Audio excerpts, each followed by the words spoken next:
Halo, selamat pagi teman-teman semua. Bertemu lagi dengan saya Duyan Anggara dan di video kali ini saya akan bayar hutang ya. Jadi sebenarnya video ini adalah video yang sudah lama saya janjikan dan sudah lama di-request oleh teman-teman semua. Tetapi baru kali ini saya punya kesempatan untuk rekam videonya. Jadi video ini tentang psikologi trading atau kita sebut rahasia psikologi trading ya, biar agak clickbait gitu ya. Jadi video ini tentang jangan pernah terbaca. Jadi ini adalah salah satu dari 10 trading rule yang saya belajar dan sampai hari ini masih saya pegang gitu ya teman-teman. Nah sebenarnya ada alasan kenapa kok sudah cukup lama saya janji kok nggak direkam-rekam videonya. Karena awalnya saya pengen Coach VW langsung yang membawakan materi ini. Jadi saya sempat chat beliau bilang, Coach live yuk kita bahas tentang jangan pernah terbaca gitu. Saya pengen beliau langsung yang ngajarkan materi ini. Kenapa? Karena saya belajar dari beliau gitu ya. Tetapi karena satu dan lain hal gitu ya, Coach VW belum sempat untuk live bareng gitu ya. Nanti beliau bilang lagi bangun trading room di Semarang dan kalau udah selesai saya diundang untuk podcast di sana ya, live di Facebook mungkin gitu ya. Jadi saya sudah minta izin ke Coach VW untuk bawain materi ini dan diizinkan. So yes, ini bukan materi saya teman-teman, saya juga belajar dari orang lain dan saya sudah minta izin untuk sharing materi ini. Karena materi ini tidak boleh di-share tanpa seizin dari MTA. Jadi saya belajar materi ini teman-teman di tahun 2016 kalau nggak salah. Waktu itu saya belajar di sebuah komunitas forex ya, salah satu komunitas terbaik waktu itu di Indonesia ya, komunitas trading. Namanya adalah MTA atau Monster Turtle Academy. Nah MTA ini didirikan oleh Coach VW atau Coach Vincent Wisnu gitu ya teman-teman. Dan waktu itu ada 3 orang pentolan MTA. Ada Coach VW sendiri, ada Coach Bugi Antoro, sama Coach Safon ya. Nah, waktu saya belajar, yang ngajar adalah Coach Bugi Antoro. Jadi tulisan yang akan saya share ke teman-teman semua ini adalah tulisan Coach Bugi. So, give credit ya teman-teman. Bisa langsung aja ke Facebooknya Coach Bugi Antoro atau Coach Vincent Wisnu. Teman-teman boleh say thank you karena beliau telah mengajarkan materi ini ke saya dan saya sudah izin untuk share materi ini ke teman-teman semua dan diizinkan. So, ya, itu latar belakangnya, teman-teman. Dan kalau teman-teman ngikutin saya cukup lama ya di YouTube saya atau di webinar-webinar saya selalu bilang ada banyak orang yang sangat berpengaruh dalam karir trading saya. Salah satunya adalah Coach VW ya. Coach VW ini adalah salah satu trader yang paling berpengaruh dalam karir trading saya, terutama dalam hal psikologi trading. Ada 2 materi yang sangat berpengaruh dalam psikologi trading saya. Yang pertama materi ini yang diajarkan oleh Coach Bugi Antoro. So, kredit buat beliau. Dan yang kedua, ada satu materi dari Coach VW. Waktu itu kita punya namanya Psikologi Loans. Judulnya adalah Terlalu Banyak Tahu, Terlalu Banyak Takut. Jadi ada 2 hal nih yang benar-benar merubah hidup saya. Nah, saya akan bacakan langsung original materinya. Nanti saya akan sharing interpretasi saya, bagaimana saya menerapkan materi ini ya. Nah, ini adalah materi ke-17 teman-teman. Saya nggak akan bahas semuanya. Ini adalah satu dari 10 trading rule yang ada, yang diajarkan dulu di MTA. Jadi, saya bacakan langsung aja ya. Yuk mulai jabarin satu persatu dari 10 norma trading yang kami pegang. Percaya pada Tuhan, diri sendiri, dan jangan pernah terbaca. Jadi ini adalah dua rule sekaligus ya. Rule pertama, percaya pada Tuhan dan diri sendiri, dan yang kedua adalah jangan pernah terbaca. Dalam menjalani kelas ini semuanya akan sangat rinci, tidak perlu terburu-buru. Kita akan menjalani kelas dalam waktu yang cukup lama selama 2 bulan lebih. Cukup waktu untuk kita berdiskusi dan akan memberi kesempatan bagi semua profesi, pekerja, wira swasta, dan lain-lain, agar dapat membaca materi setiap hari dengan ringan dan tidak ketinggalan. Maka dari itu, kadang saya share sehari 1 materi, karena ada beberapa teman-teman yang jarang online di grup ini. Kami memaklumi itu. So, materi ini adalah materi dari Facebook group ya. So, ya ini tulisan Coach Bugi Antoro. Beliau nulisnya bagus banget ya. Saya langsung aja. Saya agak ketutupan teman-teman karena kamera saya itu di depan monitor ya. Jadi mohon maaf kalau ada sesuatu yang susah nanti dalam membaca ya. Saya bacanya biasanya di atas ini doang. Kita akan membahas 10 norma ini sepanjang kelas. Tidak harus urut karena kita akan belajar langsung aplikatif pada market. Yang kita akan mengerti sekarang adalah poin nomor 1 dan 2. Dan kita akan bahas tentang percaya Tuhan dan diri sendiri terlebih dahulu. Kami selalu punya keyakinan bahwa Tuhan terlibat dalam memimpin transaksi kami setiap hari. Kami percaya bahwa tangan Tuhan yang menggerakkan kedisiplinan kami. Serta, maka dari itu, kami hanya percaya pada diri sendiri, kami tak percaya rumor. Kami tak percaya berita-berita yang bertebaran di internet, apalagi analisa dari master Facebook yang dari tahun ke tahun ya gitu-gitu aja kerjaannya. Bukan karena kami tidak suka, namun kami berpikir dengan logika bahwa kualitas diri tercermin dari cara bicara. Dalam kurung, bahasa menunjukkan kasta. Ini adalah satu bagian yang saya suka ya. Kualitas diri tercermin dari cara bicara atau bahasa menunjukkan kasta. Lalu peningkatan hidup adalah efek dari profesionalitas. Itu dalam hukum alam, maka bisa dinilai sendiri. Atmosfer trading dalam dunia Facebook ini. Mereka yang menyebut dirinya master dari tahun ke tahun, ya gitu-gitu aja kerjaannya. Dari semua, dalam kurung 100% profesional trader yang pernah saya temui, yang hidup trading for living, tidak ada yang suka pamer chart. Posting setiap kali profit, posting dengan bangga pakai lot besar padahal balance cuma ratusan, bully para pemula yang tak belajar darinya, dan lain-lain. Kalian bisa nilai sendiri, karena setelah percaya pada Tuhan, kami hanya percaya diri sendiri. Kami melatih mata dan otak kami secara konsisten dan kontinu. Lalu kita bahas poin nomor 2. Ini yang membedakan jurang yang sangat besar antara trader beneran dan trader-traderan. Kami kutip dari pernyataan Livermore yang menjadi inspirasi banyak trader luar seperti Tudor Jones, Larry Williams, dan lain-lain. Ini kutipan dari Livermore. Saya menjaga kerahasiaan aktivitas trading saya. Saya menjaga kerahasiaan aktivitas trading saya. Saya memiliki rumah yang lokasinya dirahasiakan, saya menggunakan nama palsu, saya menjauhkan telinga dari gosip dan hingar-bingar Wall Street. Itulah yang kami lakukan, kami menjaga kesunyian trading kami dan tidak pernah terbaca. Lebih spesifik, kami tidak mau ada orang tahu berapa portofolio yang kami kelola karena itu sangat berkaitan dengan psikologi. Ini menurut Alexander Elder. Teman-teman bisa cari, ada banyak buku dari Alexander Elder ya. Di komunitas luar, mereka tidak mau tahu balance satu sama lain, karena itu memicu persaingan kosong. Sebagai contoh, saya dan sahabat-sahabat termasuk dengan VW dan Hardy Tendean, ini yang nulis Coach Boogie, ya, jadi saya dengan sahabat-sahabat termasuk VW dan Hardy Tendean, saya tidak tahu pasti balance masing-masing mereka, karena itu akan memicu ketidakseimbangan emosi. Meskipun teman, pasti akan muncul bibit-bibit persaingan. Dan itu hal yang manusiawi karena kita memiliki nafsu. Seperti halnya isi ATM, apakah ada orang yang norak mengumbar isi ATM di depan umum? Apakah ada trader besar yang mengumbar-ngumbar isi portofolionya? Bahkan dalam floor itu dilarang karena kaitannya dengan keseimbangan psikologi. Seperti halnya trader-trader luar, media yang mengira-ngira kekayaan dan portofolio mereka itu semua hanya perkiraan media. Sedangkan sang trader pasti menjaga stabilitas dalam ruang tradingnya dan menjaga isi dapurnya, agar hanya berkompetisi dengan diri sendiri, tidak berkompetisi dengan orang lain. Nah ini yang penting, ini contohnya. Misalnya kalian bersahabat, punya modal sama, lalu salah satu sahabat kalian bertumbuh lebih dulu balance-nya dengan cepat, pasti akan tumbuh rasa bersaing yang bahaya. Jika terjadi persaingan tidak sehat, kalian akan menghalalkan segala cara, misalnya dengan menggunakan lot yang tidak imbang, untuk mengejar balance sahabat kalian. Hal itu yang tidak perlu terjadi dalam trading. Itu aturan dasar dalam tempat kami belajar dulu, hanya berkompetisi dengan diri sendiri. Penerapan dalam akademi, di akademi kami mewajibkan semuanya untuk tidak umbar balance masing-masing, agar tidak ada kesenjangan sosial dan semua murid dapat sharing tanpa malu jika balance-nya masih kecil. Di forum alumni ada live trade dengan aturan baku memakai lot paling rendah, atau MM agar tidak ada kesenjangan sosial. MM seperti apa ada di materi selanjutnya. Oke.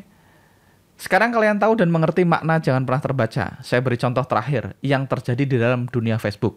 Nyata. Kalian tahu orang-orang di Facebook yang suka mempunyai budaya pamer untuk menarik massa mereka, selalu post profit balance dan sebagainya. Namun saat ada tantangan dari seorang profesional trader yang notabene lebih muda dari mereka dengan standar angka yang tinggi bagi Indonesia tapi standar bagi komunitas luar, apa yang terjadi? Adalah muncul pernyataan atau statement, kita trader receh, angka tersebut terlalu besar, trading yang penting bisa makan, sudah cukup, dan sebagainya. Itulah kenyataan yang ada, dan apa sih tujuan dari pamer tersebut? Adalah untuk pujian dan eksistensi, juga sebagai sarana untuk menguruk massa. Namun saat ada tantangan yang mereka susah jangkau, refleks merendahkan diri, mencerminkan kualitas sebenarnya. Nah ini ada di bukunya Way of Turtle ya, R. Smithen. Itulah yang dinamakan gangguan psikologi. Jaminan setelah itu, trading mereka sedikit banyak akan diwarnai nafsu yang seharusnya tidak ada. Bukankah trading itu tentang kehidupan mandiri, bebas dan tenang? Jangan pernah terbaca, maka hidupmu akan tenang. Jangan pernah terbaca, maka hidupmu akan damai. So, yes, itu adalah cuplikan asli dari materinya. So, materi ini seperti yang saya bahas ditulis oleh Coach Bugi Antoro dari MTA atau Monster Turtle Academy, dan sekali lagi saya udah izin sama Coach VW untuk sharing materi ini ke teman-teman semua. Nah, penerapannya gimana teman-teman? Itulah kenapa selama ini, pertama, saya itu termasuk beruntung ya teman-teman. Kenapa beruntung? Karena saya ini adalah orang yang patuh sama guru ya. Dari dulu, dari saya kecil teman-teman, dari saya umur 3 tahun, dari zaman saya ngaji teman-teman, saya selalu mematuhi kata-kata guru saya. Dan itu yang tertanam di dalam hati saya sampai hari ini. Jadi ketika guru saya bilang A, kemungkinan besar saya akan nurut dan gak akan membantah. Itulah kenapa dulu ibu saya berpesan sama guru ngaji saya, namanya Mas Ahmad ya, Mas Ahmad Hudanuddin. Dia bilang, "Mat, kalau ngajarin Angga hati-hati karena dia sangat percaya guru. Karena kalau guru saya bilang A, saya akan patuhin kata-kata dia. Jadi ketika misalnya statement tadi disalahkan sama guru lain, saya akan tetap berpatokan sama statement A sampai saya terbukti salah. Kalau udah terbukti salah, saya biasanya cukup fair dan ngaku salah. Tapi selama belum terbukti salah gitu ya, maka ya harus diralat gitu ya. Jadi saya akan tetap ngotot sampai akhirnya saya terbukti salah. Udah terjadi berkali-kali teman-teman. Jadi saya pernah bahas satu materi misalnya, saya belajar dari guru saya namanya Pak Usman gitu ya, dan di materi itu dijelaskan seperti ini gitu ya. Tiba-tiba ada satu guru lain yang menyela, "Mas, harusnya nggak seperti itu, yang benar seperti ini." Waktu diralat saya nggak terima. Sampai akhirnya Pak Ali bilang, "Kayaknya Pak Usman perlu ketemu saya dan ngobrol." Akhirnya Pak Usman dan Pak Ali ketemu, diskusi dan bilang, "Oke Mas, ternyata yang benar Pak Ali," kata Pak Usman. Ya, begitu udah diputuskan, terbukti beliau benar, baru saya ngikut. Jadi saya termasuk orang yang percaya guru dari awal. Dan ternyata turns out di dalam trading ya, di karir trading saya itu sangat-sangat membantu teman-teman. Karena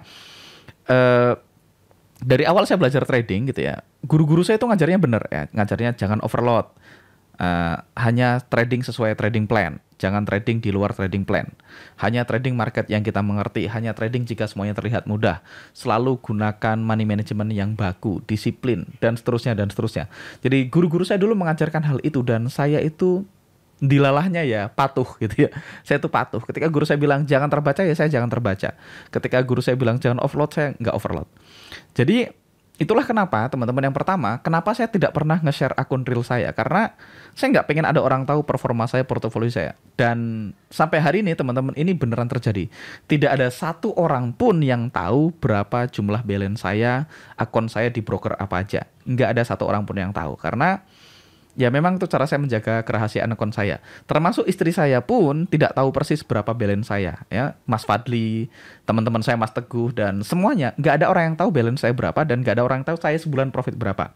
Itu cara saya menjaga kerahasiaan akun trading saya dan menjaga stabilitas psikologi trading saya. Lah terus nanti gimana Mas kalau meninggal? Balance-nya siapa yang ngurusin? Nah, tenang aja.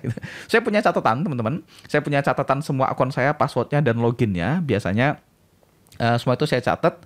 Saya tulis di kertas, saya taruh backup, terus saya kasih ke istri saya, terus saya juga kirim ke istri saya, ke emailnya beliau gitu ya. Dan biasanya kita berpesan kalau saya pergi gitu ya, kira-kira naik pesawat atau segala macam gitu, biasanya itu dititipin ke saudara, ke sepupu gitu ya, atau keponakan, bilang ini duitnya anak-anak, ini duitnya Dylan sama Alika. Kalau terjadi sesuatu sama saya, yang bisa buka akun ini Mas Fadli atau Mas Heni. Jadi saya kasih tahu orang yang kemungkinan bisa bantu untuk ngelihat akun tadi. Tapi biasanya akunnya saya share. Tapi dalam praktek kehidupan sehari-hari, istri saya nggak ada yang pernah tahu. Istri saya tuh nggak tahu saya hari ini SL atau TP, karena saya itu udah flat teman-teman. Saya tuh benar-benar flat. Saya mau SL mau TP biasa aja. Tidak ada satupun yang berubah. Kayak kebahagiaannya nggak berubah, emosinya nggak berubah, moodnya juga tidak terganggu sama sekali teman-teman. Saya mau SL atau TP, moodnya sama hari itu. Tidak akan ada perbedaan sama sekali. Karena memang ya udah begitu. Nah, itulah kenapa satu, saya nggak pernah share akun real saya. Yang kedua, saya nggak pernah atau jarang banget lah. Mungkin kalau saya lupa ya mungkin kebuka lotnya. Tapi mostly saya nggak pernah buka lotnya. Kalau saya kasih setup atau apapun pasti lotnya saya tutup ya. Lotnya pasti saya tutup. Kalau itu akun real pasti lotnya saya tutup ya. Karena ya guru saya dulu berpesan begitu. Saya nggak mempertanyakan ya sami nawa atau naja. Udah selesai. Dan turns out teman-teman, itu yang menyelamatkan hidup saya. Karena satu, saya tidak pengen orang tahu portofolio saya. Dan yang kedua, yang penting juga, saya tidak pernah mau tahu orang profit berapa tiap bulannya. Saya tuh nggak pernah mau tahu. Saya tuh nggak peduli Mas Fadli profit berapa, Mas Fadli loss berapa, Mas Teguh profit berapa, atau siapa gitu. Waktu saya belajar sama Sam Saiden, saya belajar sama Todd Davis, saya nggak pengen tahu sama Stephen Hanaho, Bashir gitu ya, sama Jeff Manson gitu ya, sama banyak guru-guru saya gitu ya. Waktu saya sama Coach Wewe, Coach Bogi, Coach Savon, sama guru-guru saya yang sebelum-sebelumnya, saya nggak pernah pengen tahu dia sebulan hasilnya berapa sih, dia sebulan profitnya gimana sih, atau saya juga nggak peduli dia trading atau enggak. Dia ngajar trading, ternyata dia nggak trading pun bukan urusan saya. Itulah kenapa, satu, saya nggak gampang kecewa. Ketika ternyata si A yang dulu ngajarin saya sekarang udah berhenti trading, ya saya nggak apa-apa. Ketika saya dulu datang ke akademi lain gitu ya, ada satu orang student yang dulu presentasi di depan kelas gitu, katanya rumornya desas-desusnya dia sudah berhenti trading karena kapok, nggak tahan sama lossnya. Ya saya nggak apa-apa, karena saya nggak pengen tahu dari awal dia profit berapa. Ketika misalnya ada skandal, ternyata si A ternyata tidak punya akun trading gitu. Padahal selama ini ngajar trading, ternyata dia nggak punya akun trading. Dan saya juga nggak peduli dan nggak apa-apa dengan kondisi-kondisi seperti itu. Kenapa? Karena nggak ada gunanya buat saya. Dia mau profit berapa, dia mau loss berapa juga nggak ada gunanya buat saya. Saya tuh nggak pernah nantangin guru kayak misalnya chat coach, coba dong dirimu share profit berapa. Jangan banyak orang kan gitu ya.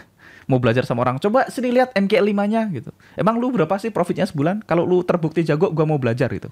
Nah, kadang-kadang lucu ya, kita yang mau belajar kita nantang-nantangin orang gitu. Kadang-kadang saya geli aja kalau denger kayak gitu. Banyak orang bilang, mana itu buktinya ngajar doang, mana share lo dong, live account-nya dong, MK5 dong gitu, password investor dong gitu, copy trading dong gitu. Ya kok ngatur-ngatur gitu. Wong dia yang mau belajar itu. Banyak orang begitu, teman-teman. Dan ketika dia begitu, nanti ada banyak hal yang kurang bagus dalam karir tradingnya dia. Nanti saya share. Nah, pernah satu ketika istri saya itu kesel karena saya digituin orang dan saya diam aja gitu. Kata istri saya, kamu kenapa nggak share portofolio kamu? Kan portofolio kamu bagus, dia bilang. Saya bilang ke istri saya, loh, saya tidak dalam posisi perlu membuktikan apapun kepada siapapun. Saya ulangi lagi teman-teman, saya sedang tidak dalam posisi perlu membuktikan apapun kepada siapapun. Dan menurut saya ketika kita jadi underdog itu adalah keuntungan. Ada bukunya judulnya The Underdog Advantage gitu. Jadi kalau salah satu keuntungan yang paling baik dalam perang adalah ketika kita kuat dan musuh kita menyangka kita lemah, itu salah satu hal yang paling membahagiakan yang bisa terjadi. Jadi saya tuh nggak apa-apa ketika di underestimate sama orang, itu saya nggak tersinggung sama sekali, justru bagus ya. Karena dia tidak tahu ya. Istilahnya they didn't know what's coming kan gitu. Jadi itu yang pertama. Jadi saya nggak pengen tahu portofolio orang, termasuk guru-guru saya. Saya nggak pernah nantangin dia, saya nggak pernah mau tahu win rate-nya dia berapa, sebulan profit berapa, balance-nya berapa. Itu bukan urusan saya. Dan kalaupun ternyata mentor saya tadi nggak trading, mentor saya tidak menjalankan apa yang dia katakan, itu juga bukan urusan saya, teman-teman. Saya pernah satu ketika sudah trading 2 tahun gitu ya, dan selama 2 tahun portofolio saya bagus banget gitu ya. Dan saya share nih, saya kirim ke salah satu mentor saya, thank you bro, ini adalah performa saya selama 2 tahun dan hasilnya bagus banget, saya bilang. Terus dia bilang, itu caranya gimana? Terus saya bilang, lah ini kan lu yang ngajarin caranya. Jadi, nah itu yang karena saya tidak terbaca dan saya tidak mau membaca orang lain, ada banyak keuntungan. Keuntungan pertama, saya tidak gampang kecewa ketika ternyata orang yang mengajarkan ilmu kepada saya itu nggak mempraktekkan apa yang dia lakukan, selama ajarannya benar buat saya good enough. Banyak orang kan gitu ya, itu motivator A ternyata hidupnya begini gitu. Nah buat saya nggak ada masalah, karena yang kita bayar memang mulutnya, bukan hidupnya dia. Dalam kondisi ideal, teman-teman, kita pengen belajar dari orang yang mempraktekkan apa yang dia katakan. Dalam kondisi ideal. Tapi pada akhirnya, teman-teman, semua manusia punya titik lemah. Semua manusia tuh pasti ada kesalahannya. Kata mentor saya, tidak ada orang gagal yang tidak punya masa depan, dan tidak ada orang sukses yang tidak punya masa lalu. Jadi pada satu titik kalau kita memaksakan gitu, nanti teman-teman akan gampang kecewa. Kalau saya nggak gampang kecewa karena saya nggak punya ekspektasi apa-apa gitu ya. Jadi ini juga sesuatu yang diajarkan oleh guru saya dari kecil ya. Katanya ungzur makola wala tangdur mangkola, kalau nggak salah gitu ya. Jadi lihatlah apa yang dikatakan, bukan siapa yang mengatakan. Jadi mau siapapun yang mengatakan, selama ajarannya benar, buat saya good enough. Orangnya nggak perlu gimana-gimana gitu ya. Jadi Itu yang menyelamatkan saya dalam karir trading, karena tidak semua orang, teman-teman, saya ulangi sekali lagi, tidak semua orang yang mengajarkan trading itu beneran trading. Ya mungkin banyak juga yang ngajar trading dan tradingnya beneran bagus, tapi tidak semua orang yang ngajar trading tradingnya bagus. Kalau teman-teman pengen tahu akunnya dia, ternyata akunnya dia nggak bertumbuh, ternyata dia psikologinya nggak bagus, padahal ilmunya benar, teman-teman akan mengalami big loss. Teman-teman akan meninggalkan sebuah ajaran yang benar hanya karena dia melakukan kesalahan. Misalnya, motivator A ngasih nasihat banyak. Nasihatnya bagus, tapi ternyata hidupnya nggak benar. Loh, walaupun hidupnya nggak benar, bukan berarti nasihatnya jadi salah. Nasihatnya tetap bagus. Jadi ketika guru saya bilang, jangan overload. Udah, itu nasihatnya. Buat saya nasihatnya benar. Perkara dia overload, bukan urusan saya. Saya tidak pernah terbaca dan saya tidak mau tahu apa yang dia lakukan di trading roomnya dia. Sesimpel itu. Jadi ketika ternyata mentor saya tadinya berhenti trading karena nggak tahan loss misalnya, ya saya baik-baik aja. Kenapa? Karena saya mempraktekkan apa yang dia ajarkan. Dia bilang jangan overload, saya tidak overload. Oke. Ketika misalnya ada salah satu lagi yang ngajarin saya teknik ABC misalnya. Begitu saya praktekkan, saya tes dan ukur teknik bagus. Ternyata di kemudian hari ketahuan dia nggak trading gitu ya. Terus banyak orang kecewa. Loh, yang diajarkan benar dan terbukti making money, so why not? Kenapa harus diurusin dia trading apa enggak? Nah, itu satu hal yang penting. Kalau teman-teman, saya nggak tahu dengan teman-teman ya, kalau saya sih nggak pernah nantangin mentor saya atau nantangin guru-guru saya, coba lihat akunmu mana sih nih gitu. Kayak hebat aja. Kita mau belajar kok, kita nantangin gitu ya. Nah, jadi kalau buat saya, ini teman-teman boleh praktekin, ketika teman-teman pengen belajar sama siapapun, cek aja, satu, cek free kontennya. Yang kedua, kalau teman-teman sudah tahu free kontennya bagus dan teman-teman layak belajar dari dia gitu ya, teman-teman tinggal belajar aja. Nah, begitu teman-teman belajar, objektif aja terhadap apa yang diajarkan. Nggak perlu menghakimi, oh dia dulu pernah MC, dia dulu pernah ini, itu. Bukan urusan kita. Nah, tugas teman-teman adalah tes dan ukur. Lakukan backtesting, lakukan forward testing. Seperti yang saya lakukan. Teman-teman bisa nonton video-video saya sebelumnya tentang backtesting, tentang forward testing gitu ya. Terakhir kemarin saya upload video tentang forward testing yang saya lakukan. Jadi, saya tuh nggak peduli, nggak mau menghakimi apapun. Saya sangat objektif orangnya. Ketika saya belajar dari si A ngajarin seperangkat rule. Oke, rule tradingnya buy jika ini, sell jika ini, SL di sini, TP di sini, MM-nya begini, risk reward-nya begini. Begitu dia ngajar, teman-teman, saya tuh nggak pernah nanya sama dia, itu win rate-nya berapa gitu. Lu win rate-nya berapa pakai ini? Lu udah pakai berapa tahun? Profit nggak? Akunmu gimana? Gitu. Pernah ketemu bulan loss nggak? Gitu. Nah, saya nggak pernah nanya itu ke mentor saya, teman-teman, karena satu, saya tidak tahu dia jawabnya jujur atau enggak. Kan dia bisa jawab apa aja, terserah dia. Dia bisa jawab pernah loss, dia bisa jawab pernah profit, dia bisa jawab win rate-nya sekian, bukan urusan saya. Dan kita nggak tahu dia jujur atau enggak. So, pertanyaan itu tidak membantu, teman-teman.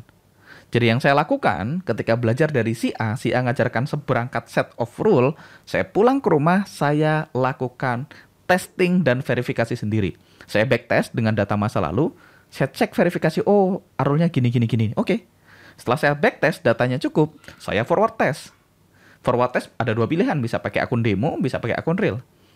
Nah, begitu saya forward test, akan ketahuan. Oke, saya udah ambil 100 transaksi yang persis seperti rule yang diajarkan si A. Saya tes, saya ketemu, ternyata di 1:1 win rate-nya 60%. Oke, di 1:2 ternyata win rate-nya 40% misalnya. Di 1:3 ternyata win rate-nya 34% misalnya, dan seterusnya. Jadi saya tahu persis, strategi ini win rate-nya berapa kalau saya praktekkan sesuai dengan rule yang diajarkan.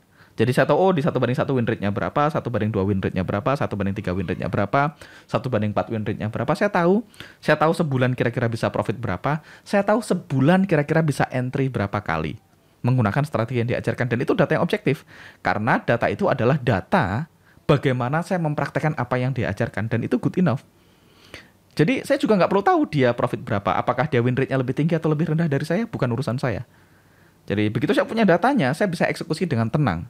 Dan kabar baiknya, kalau ternyata si A tadi nggak trading, ternyata si A itu cuma jarkoni, istilahnya kalau kata orang Jawa, iso ngajar, orang iso ngelakoni gitu ya. Saya tetap bisa dapat keuntungan dari ilmu yang diajarkan. Karena saya objektif terhadap ilmunya. Saya tidak mau terbaca dan saya nggak pengen terbaca. Dan saya nggak pengen membaca. Jadi saya itu hidupnya damai-damai aja, teman-teman. Ada si A ngasih strategi aneh-aneh gitu ya. Ya udah, kita tes aja. Kalau kita tes di backtest profit, kita lanjutkan forward test. Begitu forward test profit ya selesai. Kalau cocok dengan saya pakai. Kalau ternyata di backtest SL ya udah lupain aja, di backtest loss ya nggak usah diurusin. Jadi kesuksesan kita itu nggak tergantung dari mentor kita, karena ya seperti yang saya bahas tadi teman-teman, mentor itu mesti punya flow lah, mesti punya problem, mesti punya kesalahan, mesti punya masalah. Jadi jangan sampai hanya karena mentornya bermasalah, misalnya dulu mentornya pernah ngemsiin duit orang gitu ya. Ya kita langsung wah berarti ilmunya dia sampah semua. Ya enggak juga. Kalau ajarannya benar ya tetap benar. Apa yang dia lakukan itu tidak membuat kebenaran yang diajarkan jadi salah. Itu yang pertama. Itu penting banget ketika teman-teman baru belajar trading. Ini penting juga buat teman-teman yang pemula yang selama ini baru kenal trading. Fokus sama apa yang diajarkan ya. Itu yang pertama. Yang kedua, jangan pernah terbaca. Saya tuh nggak pernah ngepost MKL5 tanpa diminta gitu ya. Kecuali kita memang ada goals untuk do something ya. Seumur hidup teman-teman saya baru post MK5 ya kemarin-kemarin ini. Itu pun akun demo dan itu pun dalam rangka menjalankan sebuah strategi baru yang memang belum pernah saya lakukan. Jadi saya benar-benar meniadakan semua kemampuan saya trading. Saya cuma menjalankan sebuah rule yang di-share sama salah satu teman saya. Jadi saya bahkan nggak melakukan analisa pribadi. Oh ini white space saya nggak ambil, saya tetap jalankan sesuai rule. Dan tujuannya apa? Tujuannya saya pengen nge-share ke teman-teman bahwasanya profit dari trading itu mungkin. Trading for living itu mungkin. Tetapi ya teman-teman perlu sangat disiplin dan salah satunya tidak terbaca. Karena kalau misalnya gini, saya trading sendiri gitu ya teman-teman. Saya trading sendiri. Saya punya risk pribadi. Saya punya risk yang saya yakini risk itu cocok buat saya. Dan misalnya saya mau entry risk saya let's say 0,5%. Buat saya ketika saya SL 20 kali pun saya baru loss 10%. Misalnya ya, saya SL 20 kali beruntun saya baru loss 10%. Dan buat saya baik-baik aja. Kenapa? Karena saya punya data. Dari 1000 transaksi yang saya ambil selama 3 tahun terakhir misalnya. Dari 1000 transaksi lebih yang saya ambil selama 3 tahun terakhir. Setup ini, rule ini terbukti making money on the long run. Terbukti menghasilkan profit konsisten. Saya tahu persis angkanya, saya tahu persis kondisinya, saya tahu persis kapan bisa loss beruntun, kapan bisa TP beruntun, saya tahu persis gimana dinamikanya di real market. Jadi ketika ada SL beruntun, saya juga santai aja. Hidup saya baik-baik aja. Loss dipikir sendiri, profit dipikir sendiri. Nggak ada yang dipikirin. Tapi ketika orangnya sudah mulai sok-sok keren gitu ya, posting MK5 tanpa diminta gitu ya. Seperti yang dibahas sama Coach W tadi. Tujuannya apa sih? Untuk ngeruk masa gitu, untuk eksistensi gitu ya. Nah, kalau tujuannya itu udah repot gitu. Karena ketika udah SL 4 kali gitu, kita merasa dihakimi. Wah, nih SL nih. Wah, jadi nanti jadi nggak berani entry. Jadi ada hal-hal yang nggak perlu. Kayak misalnya saingan sama teman gitu ya. Balance dia 1000. Kita mulai dengan 1000, sama-sama 1000. Kita nggak perlu tahu dia 1000-nya jadi berapa. Kalau ini udah profit berapa mas? Gimana itu udah profit berapa? Gitu. Nanya, lu pakai sistem apa? Win rate-nya gimana? Nah akhirnya kita jadi pengen ikut-ikutan dia. Padahal seperti yang kita bilang, yang dia katakan belum tentu benar. Dan kadang-kadang yang terjadi adalah kita merubah sebuah sistem trading yang sudah profit tanpa data hanya karena kita pengen kayak orang lain. Saya selalu bilang kalau tidak rusak ngapain dibenerin. Kalau teman-teman pakai 1:1 dan teman-teman making money, nggak usah ngurusin yang 1:5. Kalau teman-teman fokus sama 1:5 dan making money walaupun win rate-nya rendah, nggak usah sosokan pengen win rate-nya tinggi ikut-ikutan 1:1. Kecuali memang itu berdasarkan data yang banyak dan teman-teman sudah cocok dengan stylenya. Nah ini juga penerapan yang penting. Banyak orang misalnya ikut kelas saya, ikut survival to mastery gitu ya. Dan survival to mastery itu kan ada orang yang tipenya agresif, ada yang tipenya konservatif gitu ya. Kalau kita terbaca gitu ya, kalau kita pengen tahu hasil orang lain gitu ya, kalau kita sama teman saling tahu gitu ya, ada banyak hal-hal yang nggak perlu terjadi. Misalnya gini, misalnya saya tipenya konservatif misalnya, Mas Fadli tipenya agresif. Ini contoh aja. Misalnya minggu ini karena saya konservatif, saya cuma dapat let's say 3R, profitnya cuma 3R. Karena Mas Fadli agresif, Mas Fadli profit 15R. Wah, seru juga nih, Mas Fadli 15R agresif. Saya profit 3R konservatif. Wah, minggu depan saya agresif deh gitu. Begitu minggu depan saya agresif, ternyata pas minggu loss. Minggu depannya Mas Fadli minus 9R misalnya. Tapi buat Mas Fadli, karena sebelumnya profit 15R, minus 9R masih profit 6R beliau. Karena dari awal agresif. Nah, karena saya tadinya konservatif, karena sok-sokan ikut temen, ikutan agresif, saya kena tuh minus 9R. Jadi minggu kedua, saya profit. Saya loss 9R. Padahal profitnya minggu lalu cuma 3R. Akhirnya, waduh, saya kayaknya nggak cocok agresif lah, balik konservatif lagi. Ketika saya balik konservatif, ternyata pas minggu profit. Pas minggu profit, ternyata tiba-tiba Mas Fadli profit 8R misalnya. Karena saya jadi konservatif, saya cuma profit 1R. Akhirnya saya nggak balik-balik modal. Kenapa? Karena saya gonta-ganti strategi. Agresif, konservatif, agresif, konservatif. Karena kan kita sama-sama tahu, kalau kita konservatif terus, kalau profit pas musim profit, profitnya dikit, pas musim loss, lossnya juga dikit. Nah, kalau kita stay konsisten dengan rule kita selalu konservatif, ya profit dikit, loss dikit, profit dikit, loss dikit, pada akhirnya on the long run kita akan tetap profit. Atau sebaliknya, kalau teman-teman selalu agresif, pas waktu profit, musim profit ya profitnya banyak. Pas waktu musim SL ya SL beruntun, lossnya juga banyak. Tapi kalau kita stay agresif, pas profit banyak lagi, jadi ngover. Jadi pas hari ini profit banyak, agresif. Besok loss banyak, tetap agresif. Besoknya lagi profit banyak, tetap agresif. Jadi langsung recovery dan tetap bertumbuh akunnya. Karena dia stay agresif. Yang repot, kalau kita ganti-ganti karena lihat akun temen. Kita lagi musim loss beruntun nih, karena kita agresif. Ternyata teman cuma loss dikit, karena dia konservatif. Wah, besok saya konservatif deh. Begitu konservatif, ternyata hari profit. Jadi begitu profit, kita konservatif. Jadi nggak recovery. Banyak orang kan gitu ya. Wah, lihat temannya konservatif, profit banyak, dia ngebut, wah konservatif, profit banyak, senang. Agresif, profit banyak, senang. Begitu pas musim loss, agresif, musim loss, wah langsung nggak berani. Besoknya konservatif. Begitu konservatif, musim profit. Balik lagi agresif, musim loss. Ya akhirnya akunnya nggak kemana-mana. Kenapa? Karena kita pengen lirik-lirik rumput tetangga. Jadi, itu yang pertama. Jadi, saya nggak pengen terbaca dan nggak pengen tahu performa orang lain, karena kaitannya erat dengan psikologi. Karena kita ini, teman-teman kita ini seneng kalau dilem, kalau kata orang Jawa, dipuji gitu ya. Banyak orang kan gitu, kita punya 10 TP beruntun di posting. Begitu punya 10 TP beruntun di posting, jadi terbaca. Begitu entry ke-11 pasti nggak berani. Karena kenapa? Takut rekornya pecah. Wah, takut nggak TP beruntun lagi. Jadi nggak berani. Ngapain di posting-posting, kurang kerjaan? Atau buka copy trade di publish gitu ya. Itu biasanya juga sangat ngaruh sama psikologi. Ada banyak orang yang tradingnya bagus, begitu buka copy trading, begitu orang tahu tradingnya dia diawasi, jadi terlalu hati-hati. Kalau teman-teman trading, saya trading sendiri, saya entry sesuai dengan rule saya SL, saya pikir sendiri, TP saya pikir sendiri. Tapi begitu teman-teman misalnya mempublish akunnya jadi copy trading, jadi PAM atau jadi MG5 gitu ya, begitu teman-teman entry, teman-teman jadi terlalu hati-hati. Biasanya jadi over hati-hati. Kenapa? Karena dia takut, wah kalau salah nanti orang lihat, kalau salah nanti follower saya ikut loss, kalau salah nanti orang lain bilang apa tentang saya. Akhirnya kita terlalu hati-hati. Akhirnya area yang seharusnya di entry nggak di entry, yang seharusnya TP dia nggak masuk.